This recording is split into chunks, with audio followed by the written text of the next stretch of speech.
According to the American Heart Association's data from 2014, over 45% of out-of-hospital cardiac arrests victims survive when a bystander administered CPR. This means knowing how and when to administer CPR can save another person's life. Hello, my name is Jessica Mix, and I am a nationally certified EMT living in the state of Florida.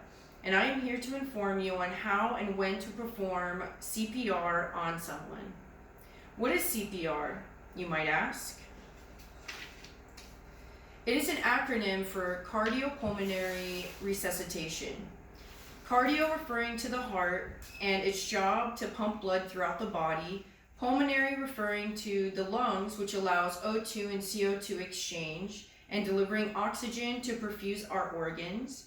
And resuscitation meaning to restart or bring back. So heart, lungs, and restart. CPR is an emergency procedure that combines chest compressions and artificial ventilations in effort to preserve intact brain function until medical interventions are taken to restore spontaneous circulation and ventilation on a patient in cardiac arrest.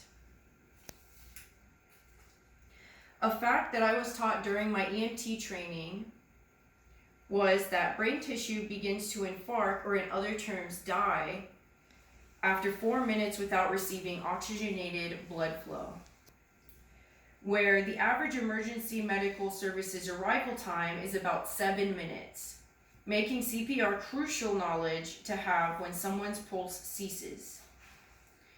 CPR has been a lifesaver for centuries now. For what seems to be relatively new emergency medical procedure has been around as early as the 1740s, when the French Academy of Sciences in Paris recommended mouth-to-mouth resuscitation for drowning victims.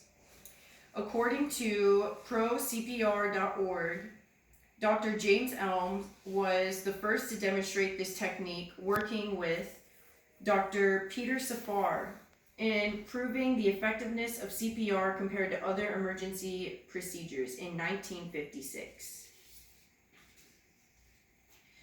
So how do we identify someone who needs CPR? Let me clearly start off by stating that you only perform CPR on someone in cardiac arrest. And for all intents and purposes, this means that they are dead. They do not have a palpable pulse and they are not breathing. Cardiac arrest means that the individual's heart is no longer efficiently pumping blood throughout their body, which can have several causes, such as choking until losing consciousness, a heart attack, drowning, or anaphylaxis, which is a severe allergic reaction.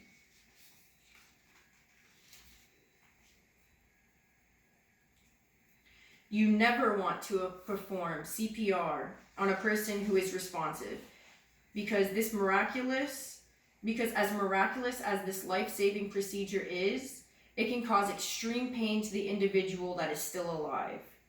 Hence the screaming. During CPR, you are essentially pumping the blood through the person's body for them.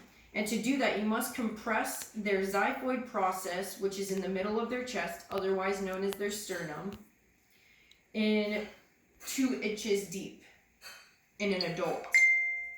And you know what happens when you compress the sternum 2 inches? It cracks, and is a part of the reason why you only use this technique on someone who would otherwise die without it. Now that you know who to perform CPR on, now it is time to learn how to properly deliver CPR. According to the American Heart Association website at cpr.heart.org, 7,500,000 Americans die from cardiac arrest in 1 year alone. So think of the difference it would make for someone who knew how to perform CPR.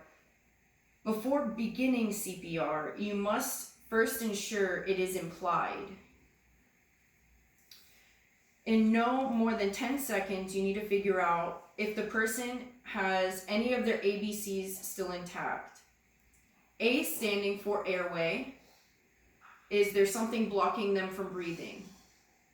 B, for breathing. Is air able to ventilate in and out of their lungs? C, for circulation. Do they have a pulse? If they are not responding to you in any meaningful way by moving, talking, or opening their eyes, you must immediately call 911 or instruct someone else to call while you prepare to start compressions. First, you make sure that the individual is lying flat on their back on a hard surface like the floor. Once you start compressions, you must not stop unless to give air. You must keep in mind throughout this process, at this point, you are their lifeline. You perform 30 compressions 2 inches deep in their sternum with your arms locked into place, palms on the center of their chest.